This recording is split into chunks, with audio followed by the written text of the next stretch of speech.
Hi guys, welcome back. What a positive weekend it's been. To get the draw against Villa in the end, the grand old scheme of things, was a good result. Personally, the match day vlog went really well. I've had a good response from that, and looking forward to doing more. But yeah, there's a lot of things to talk about today, going into tomorrow night against Derby, so let's get the ball rolling. So firstly, let's talk about Paul Hurst and the reaction that he got from the squad this weekend. Couldn't have been any better.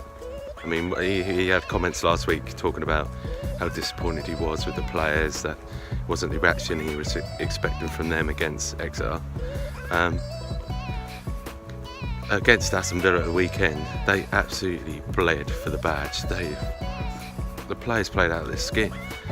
I mean, what more could you want from a team? To be honest, I've spoken to so many people and have said that the atmosphere on Saturday, induced by the referee maybe, but how good was it to see everyone behind the team and actually all have the same focus? It was brilliant. Like, literally everybody's been talking about the atmosphere this weekend. It's been brilliant. But that's the kind of stuff you want to see. Even though we're not doing well, we're all on the same page and we're all fighting for the same thing. We've all got the same focus. We've got a young side pushing in the league, not necessarily for any aim, but potentially just to stay up. But everyone's on the same page. We're all fighting for the same thing, and it's really exciting to see.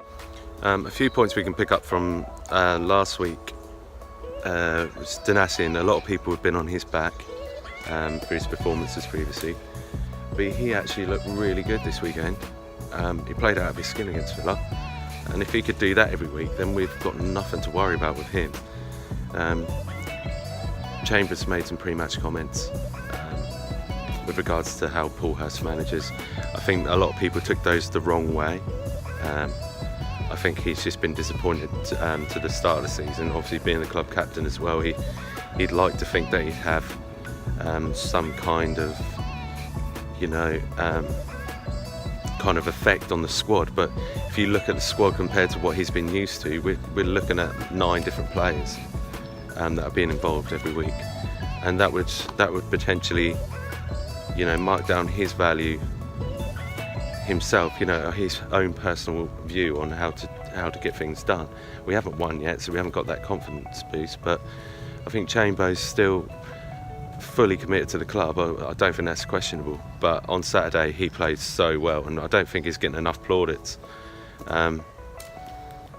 If you look at, there's been the story about Cameron Carter-Vickers coming back, and a lot of people are saying, oh, Chambers' place might be at doubt. Yeah, it may be at doubt, but I don't think, even if we did bring a defender in, it's not in to replace Chambers or Nsiala at all.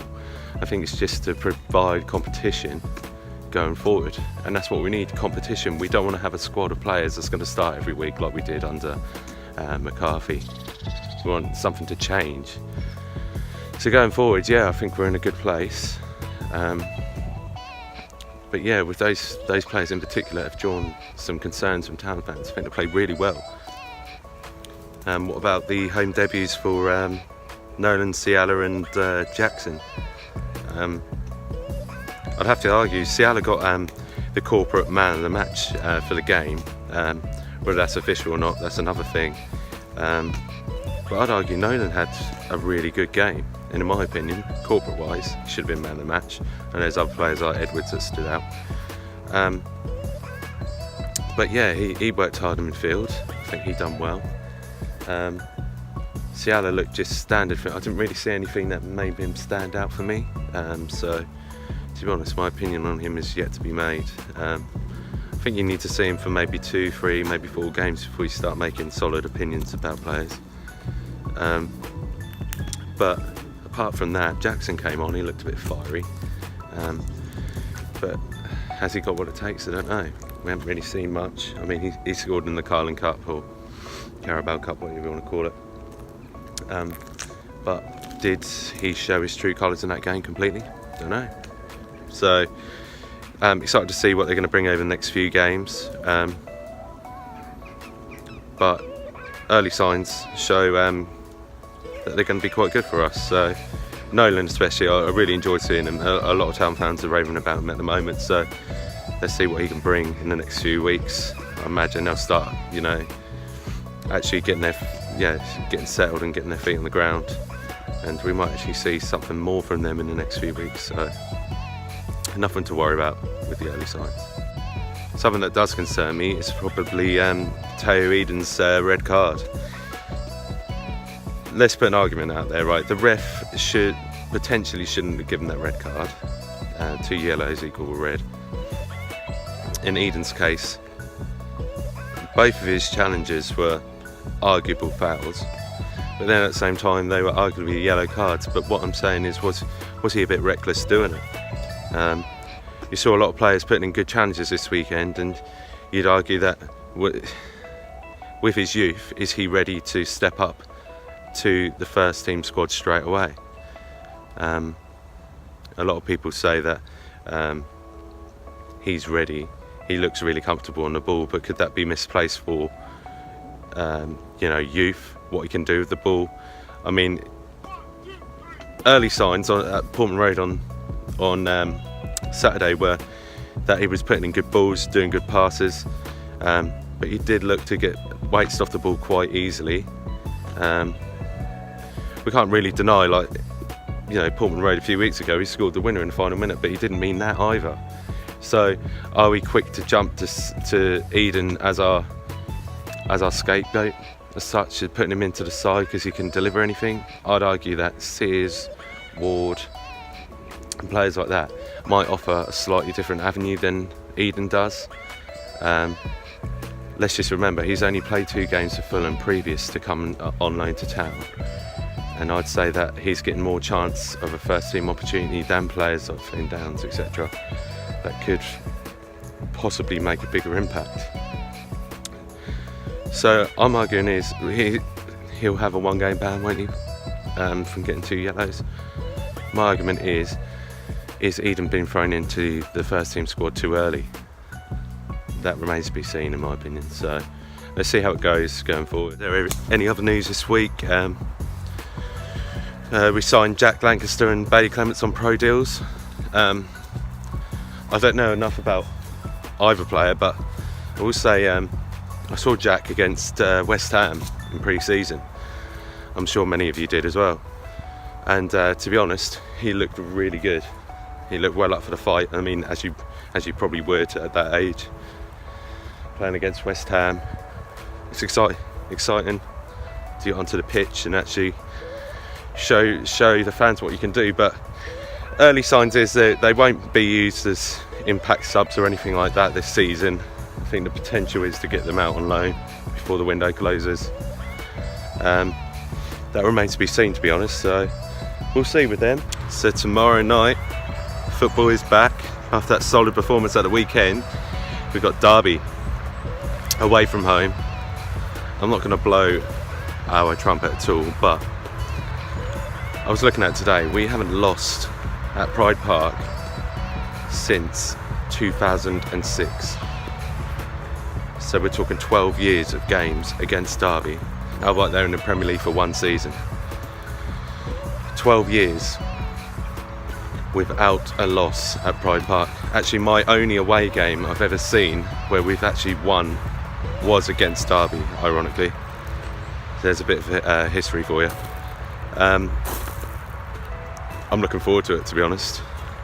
Derby are naturally Sky's 3rd favourite side this year.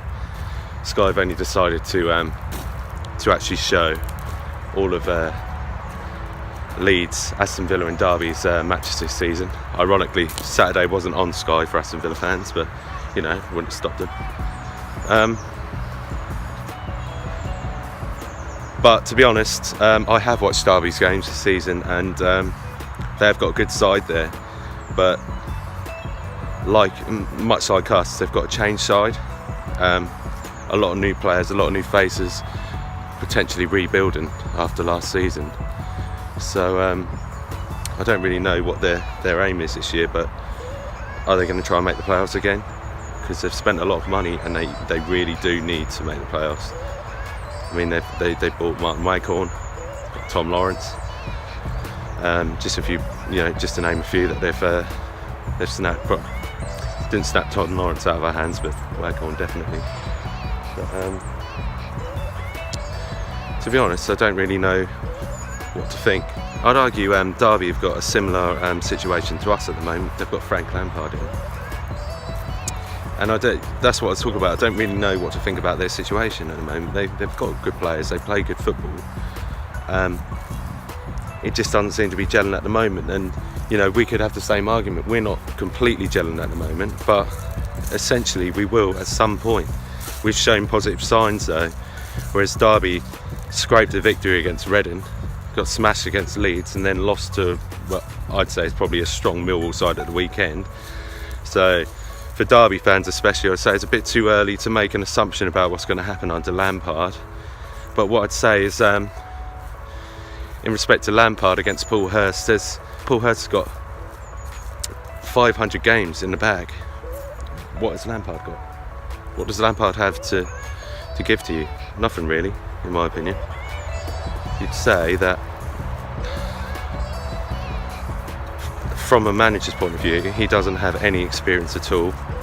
But as a player, he's won all the accolades. So where does the line draw? Against experience in winning cups, experience in playing, in great teams, scoring lots of goals, becoming club of legends. Does that make you a good manager?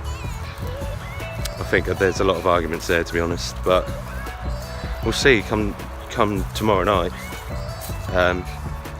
I don't expect anything from Town, but given the performance at the weekend, I'd like to see us do really well, obviously, but I can actually see us doing well, because the fight is definitely there, and it looks like a squad we can depend on to actually do well in the coming years. So I'd like to see Freddie Sears, or potentially, more importantly, Grant Ward come back in the squad. I think Grant offers a lot on the wing, definitely for his deliveries.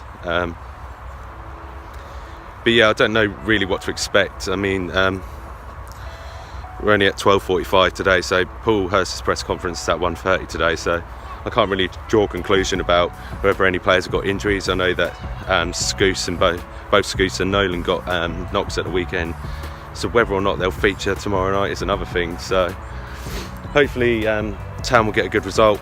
A draw would be fantastic. I mean, a win would be epic in my opinion. So yeah, let's see what the result will be, to be honest. Can't really talk about much more than that. It's still early days.